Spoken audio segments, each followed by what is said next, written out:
Good evening, ladies and gentlemen. Kani, I think vula i-channel ye-TV. Awu bantu, since sisebenza kwi-construction uyazibonela nje nawe nakama-safety banibani yini nani halala. I hope to see you soon in your corner office. Bye. So we are here. It's your first episode. What is it that we are doing? What we gonna do right here is go back. Way back into time.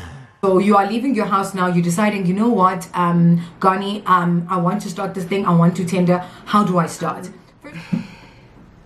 We need to stop this thing of paying 700 rand to get a company, to register a company. We need to stop those things. Like, I don't know why people are still doing that. I don't know if it's because they don't have access to the right information, but I think it's ridiculous. No, at the same time, hey dude, I don't want to steal your bread, but the CIPC website can actually do that for you. You can do that for yourself and the comfort of your own home. And I think it's about less than $200.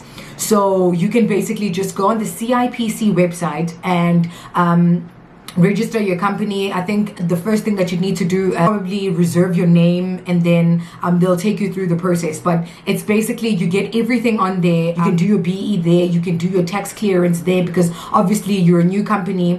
A BE is just for you, just to give you what level you're going to be. So what degree of blackness are you, or basically what percentage. I think the highest one is about 135%, and that's just 100% black owned. So that's the BE side. And then the tax clearance is just certificates just to say, okay, no, you don't owe any tax. So the CIPC website is going to help you with that. So you need to start there. And literally it's about less than $200. So don't worry. They'll take you through the whole process, and you're going to need to scan in like a couple of documents. I think your ID and a couple of things that you're going to need to scan in. And it takes literally a couple of days, and they email you all of your original docs, and you're done. So now you've registered your company. What is it that you want to do? Understand what is your niche.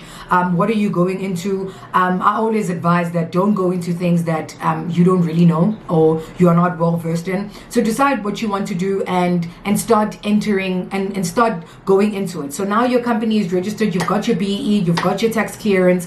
You've got your company registration. Now you have the basic documents that you need in order to be able to tender. There are a lot of industries that you can go into, but obviously I'm going to be covering a lot of the construction content and just construction based. So the methods are the same, the process is the same. It's just you have to kind of just put in your meat into your skeleton. And so with construction, obviously with supply, you'd need your supporting documents, the one that you're going to get at the CIPC, and with your contractor, then you'd need a broader spectrum of documents. So that's where your CIDB grading comes in. Which level of competency do you have, or qualification? If you can even put it as qualification, but obviously the higher that they go, I think they go to about 7 or 9 if I'm not mistaken. CIDB level 1 is just your basic. You get that when you first apply to be a contractor, then you are CIDB level 1. So basically when you go into whichever tenders that you want to go into, you have to decide whether you want to be a supplier, or for that tender specifically you want to supply and you want to be doing the works, which is being the contractor, or you want to focus on just doing the works and just being a full-on contractor. And those would be your WBHOs, your Scribantes. So those are the contractors. They are not doing the supply, but you do get people that are doing like distribution and supply. So that's how you get into your CSD website. Basically you tell them your niche, you tell them what you cover, what is your what is it that you want to supply, and you kind of just in the database, the central database, to be a supplier for projects. And in order for you to be able to qualify to tender, you have to be in the database, so you have to go in there. But if you are going to be a contractor, then you have to be governed by an industry body. So like for instance, if you're a contractor, then it's NHBRC, and then like industry regulator that basically just governs what that sector does. Basically for whatever you're doing, whether it's cleaning or whatever you're doing, you need to be part of it. So go and apply and be part of it. You also need that.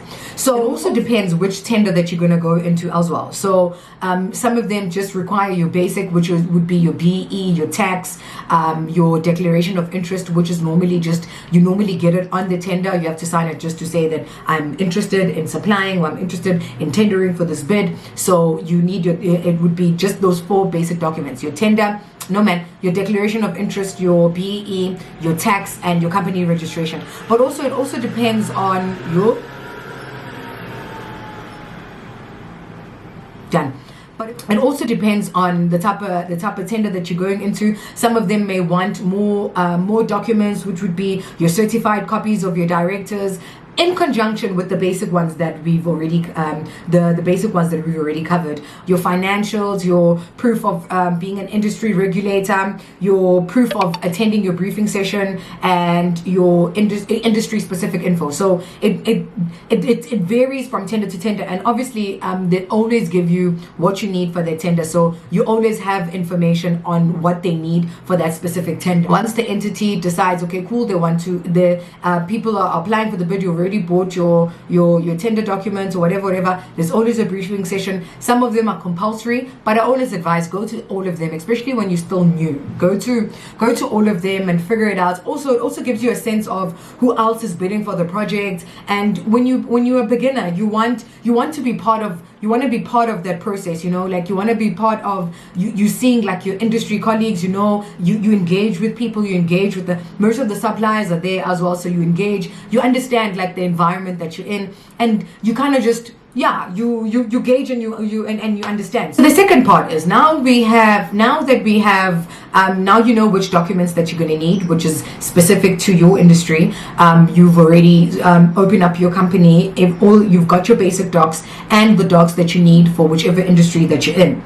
The second part is, okay, cool. So where do I get access to tenders? Where is it that I can find that niche, and I can find what exactly am I good at? There are e-portals, tender portals, e-portals, there's SA tenders, you can get it at municipalities, you can get it at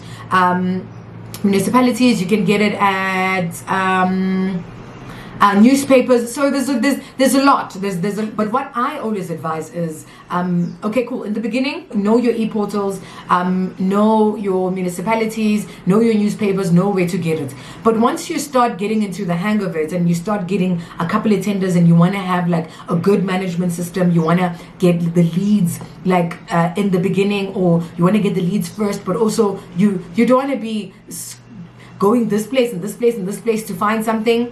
I suggest that you go to Leads to Business. Leads to Business is like a service provider for tenders. Literally all the tenders, they take it and they put it into one place. It's like literally a Facebook for tenders, if just to simplify it. So you know that you're getting your leads all at one place. You can track your opportunities in terms of your open projects. You can track your awarded projects. You can start following up, so you know exactly what's happening, because they give you like updates on what you have signed up for, and you know exactly what to do, where to go, and when when it is, because sometimes, especially with the internet and the different portals, you can miss some tenders. Then you know that you are getting like your notifications just full on, and you are getting them like right there, and you don't need to be getting into each portal in order to get a tender, and just if you're lucky. What is it that you need to look out for? Okay, cool. So there are different type of tenders. There's RFQs, which is request for quotes,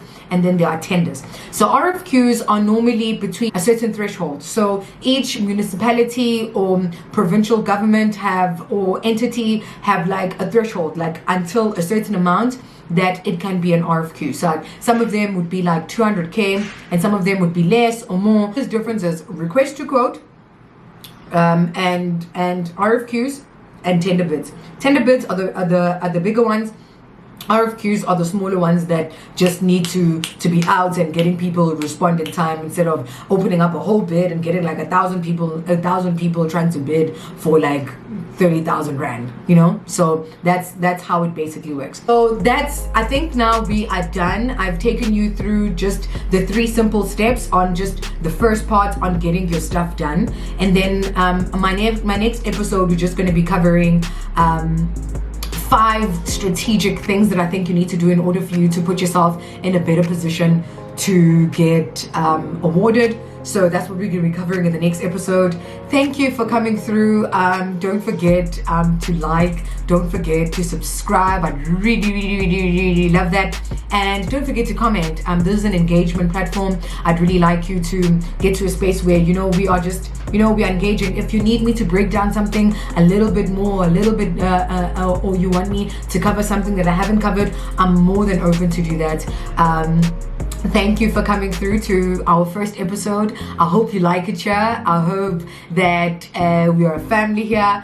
Don't forget to like, subscribe, and share, and see you on our next episode. Goodbye.